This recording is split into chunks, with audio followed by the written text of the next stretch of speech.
ठाकरेंच्या नागपुरातील रामरक्षा आंदोलनाला फडणवीसांनी सुद्धा यावं असं राऊतांनी म्हटलंय। 18 जुलैला होणाऱ्या ठाकरेंच्या आंदोलनाचं फडणवीसांनाही निमंत्रण दिल्याचं ते म्हणालेत। तर उद्धव ठाकरेंनी माफी मागितली तर फडणवीस आंदोलनामध्ये येतील असा पलटवार यावर बन यांनी केलाय। उद्धव ठाकरेंचं रामरक्षा आंदोलन नव्हे तर पक्षरक्षा आंदोलन असल्याचंही बन म्हणाले।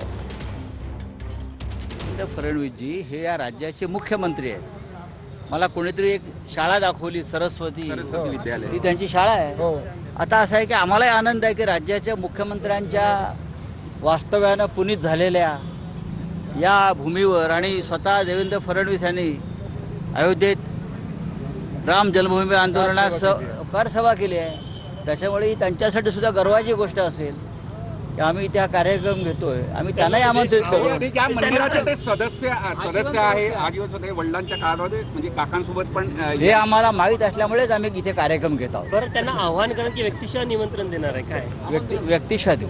रामरक्षा आंदोलनामध्ये सहभागी होण्याचं आव्हान केलंय।